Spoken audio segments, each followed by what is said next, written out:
In the heart of Eneida Bay, a transformation unfolds, breathing new life into the once sleepy community. As the sun rises, casting a golden hue over the landscape, the sounds of construction echo through the air, signaling the arrival of new beginnings. With an influx of employees from major corporations, the demand for housing surges, prompting a bold housing expansion. But with growth come responsibilities. The community is not just building homes, it is laying the foundation for a brighter future. New educational facilities are on the horizon, designed to nurture the minds of the next generation and ensure that every child has access to quality education. As families flock to the area, the need for essential services become paramount. Enter Laura Foley, the dynamic wife of Thomas Foley, owner of Foley Pharmaceuticals. With a vision for health and wellness, she spearheads the expansion of clinics in Eneida Bay, bringing vital healthcare services closer to those who need them most. Her commitment to the community is unwavering, and her efforts are set to make a lasting impact. However, her clinic is not bringing in enough funds for expansion. Amidst this crisis, a shadowy figure emerges, Lucas Fox. Known for his wealth and influence, little is actually known about his intentions for a special development site he owns. What secret lies behind his plans, and how will he affect the community? Heyo and welcome to Build and Beautify Season 2. In this Cities Skylines modded Let's Play, we'll build Eneida Bay, a vibrant city of our dreams featuring transit-oriented development, clean energy, and deep city detailing. In our last episode, we expanded our transit authority by renovating the Old Harbor subway hub, extending the red and blue lines, adding the yellow line, and upgrading one of our busiest bus lines in Syracuse to a tram line. So if you happen to miss that last episode, then click on the info card above or check out the entire Build and Beautify Season 2 playlist located in the description below. In today's episode, we will finalize Syracuse by developing this area here on the other side of Interstate 5. We will complete this area with some commercial shopping found around our transit facilities, some services, and some huge amounts of planned housing development. So are you enjoying Eneida Bay? If so, hit that like button, subscribe, and let me know down in the comments what features you would build in your dream city. If you can't wait for the new season to unfold, consider becoming a channel member for exclusive perks, emojis, and early access to the videos. And don't miss out on our Eneida Bay merchandise linked in the description below. Now, before we dig into today's episode, I want to announce the winner of our recent poll over in the community section on YouTube.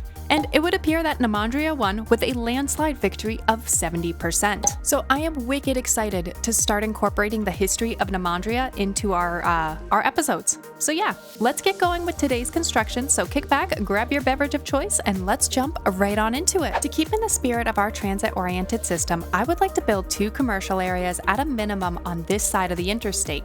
I would like to have at least 1 strip mall, and then we will probably create a walking mall similar to what we've created over near the Central Syracuse Transit Hub. So let's talk about our plans here a bit. First, I'd like to construct a strip mall down here near the Red Line station.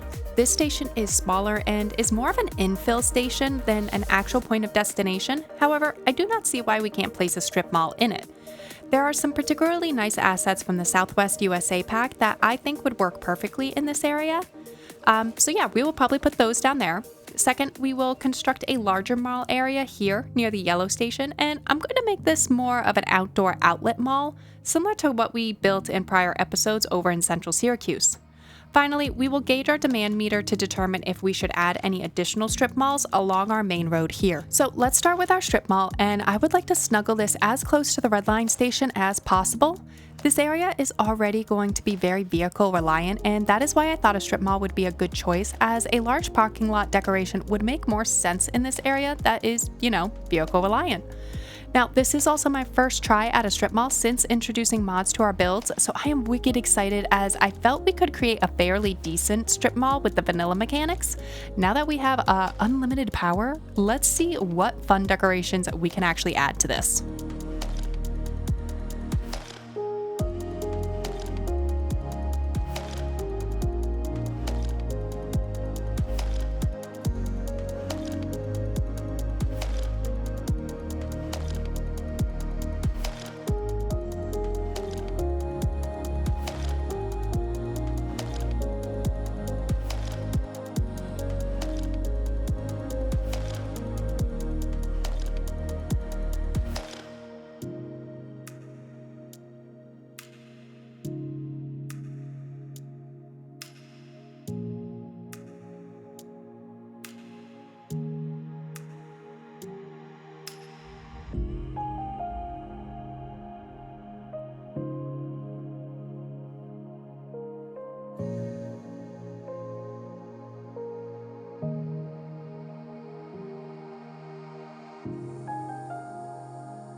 Next, let's work on our outlet mall, and to add some variation to this one, I will be blending in a combination of commercial assets in with some of the Northeast USA mixed-use housing. If you recall from episode 0, we will begin to transition into our older downtown area, so I think sprinkling a little bit of height and a little bit of density will work just fine here. We will focus on the low-rise mixed-use buildings so that our skyline tapers into the clouds I guess not really into the clouds. I don't want it to be that high, but the idea is to taper upwards as we move into the center of downtown. So I don't want to get this area too high just yet.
All right, so looking at our demand bar, I think I am going to wait before we add more commercial strip malls along the main arterial road here.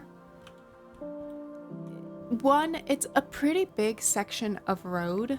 Two, I want to make sure we are prioritizing a decent amount of space for some housing, as I think that's a part of what our homeless problem is here, is we really don't have a lot of housing.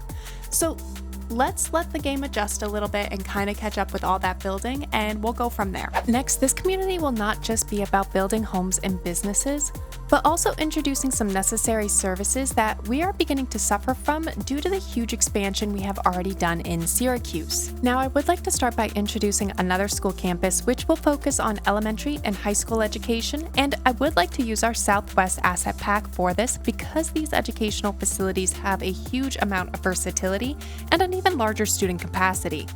Now, I would like to keep this closer to the yellow line so that students can travel along the subway line to get to this school.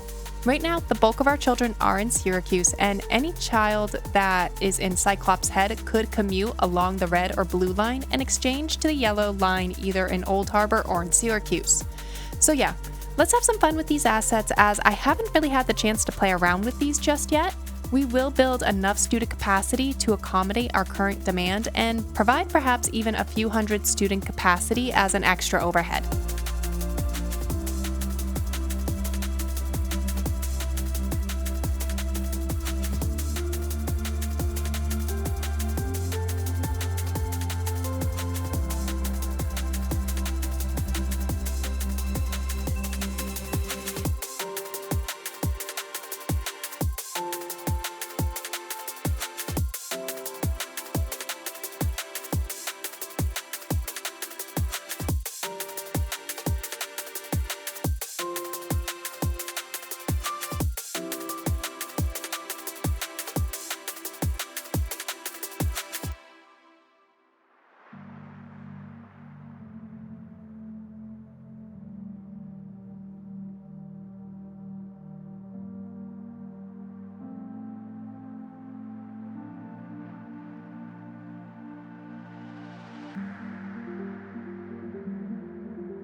Now let's introduce Laura Foley's second medical clinic to the Eneida Bay area.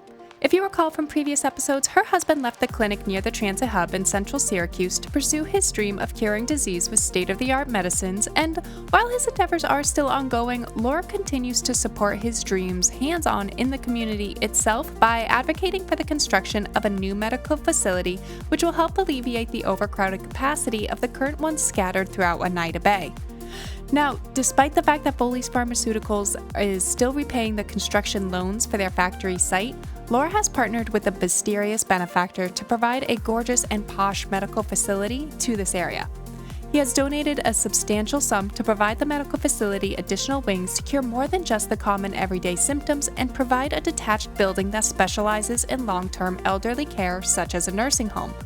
And all he asked for was a small percentage of the profits from the nursing home itself. How could Laura say no?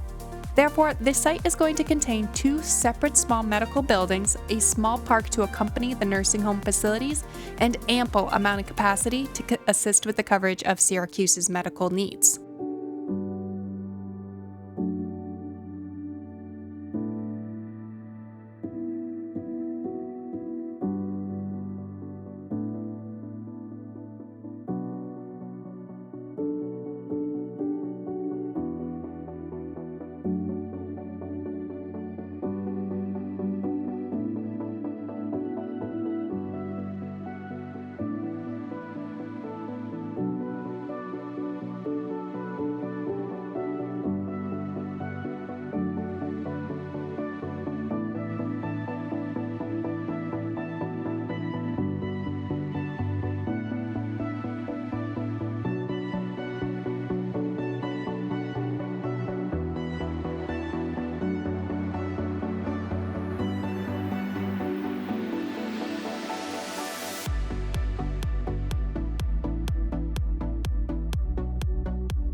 Next, with the growing community, additional safety services are needed. Through a unanimous vote, the Eneida Bay community has parceled off this section right here to provide additional police and fire safety facilities to Syracuse and the greater Eneida Bay area. So let's start by adding in an additional police station and kind of a fire station here as well. I haven't really planned this area out too much, so yeah, let's see what we come up with and let's enjoy decorating it.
Now that we have some of the services in this area, let's expand our residential footprint and provide more homes for our people. I am hoping this assists a little bit with the current homeless population, as there seems to have been some massive immigration to this area in pursuit of jobs, especially now that Eneida Bay Mining Corporation, Blackpool Drilling Corporation, and Foley's Pharmaceuticals have been constructed. Now, because of the unique landscape of this area, it makes sense to create some variation in the cookie-cutter suburbs and instead create some unique areas.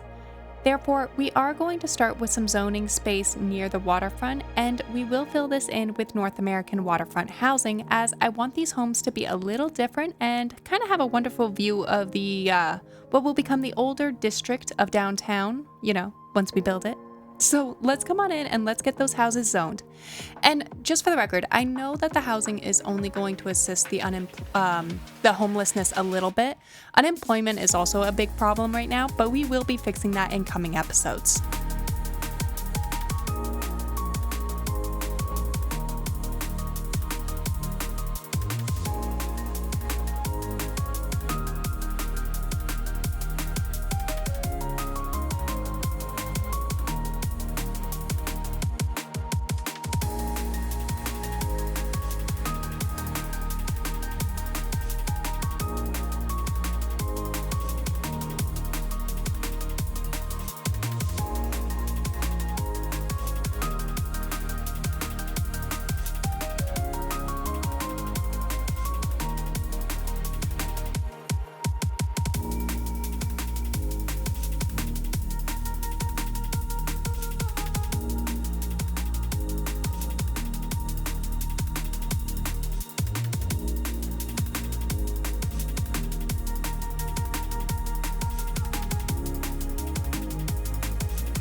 Next, Lucas Fox has finished the planning for his mansion, and he has purchased a prominent piece of land right here overlooking the inner bay.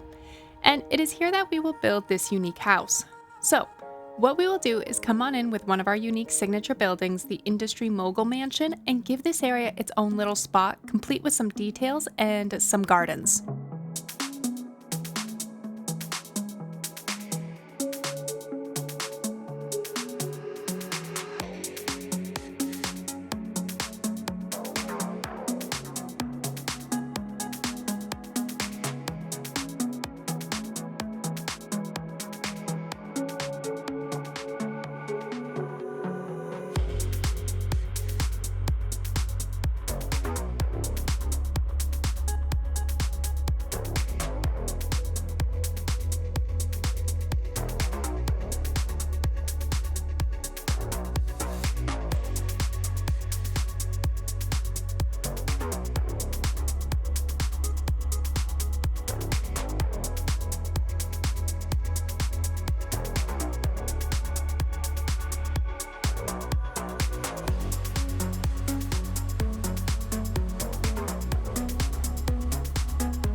Finally, let's fill in the rest of the residential expansion, and I'm going to start by connecting in some alleyways and some additional roads prior to coming through with our North American zoning. Again, I'm choosing the North American zoning specifically just to add some variations, especially since we went heavy on the Southwest USA pack on the other side of Interstate 5.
Alrighty, one soul-sucking game crash later, and here are the suburbs for East Syracuse. Luckily, I did have an autosave on, however, you will notice some differences in the road layout, which, honestly, I think I like this version and how it came out better, at least from an aerial view. But yeah, guys, always have autosave. Finally, before we wrap up today's episode, the Eneida Bay Transit Authority will obviously wish to keep with their promise to the community and provide a transit line to help connect the people of this area to the subway stations. Therefore, we're going to come in and draw in a simple bus line for now between the two subway stations. So let's upgrade the roads to match the rest of Syracuse and plop in some bus stops, focusing the shelters near the subway stations, draw in the lines, and finally decorate everything up. And actually, now that I'm thinking about it, this is a little bit more rural, so let's keep with the standard roads for now, and then we can upgrade them later if we want to make a more urban, suburban feel to it.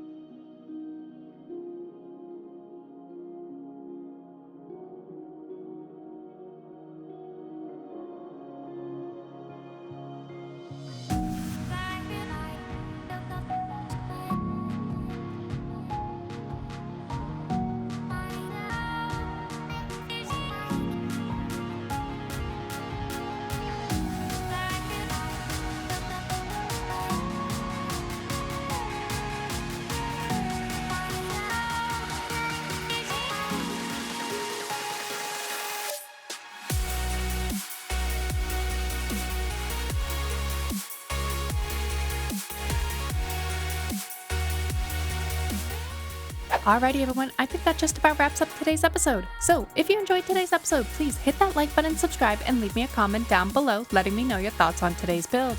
If you're excited to see the next episode unfold, consider becoming a channel member for exclusive perks, emojis, and early access to the videos. And don't forget to check out the Eneida Bay merchandise linked in the description below. Until next time, I hope everyone has a phenomenal week.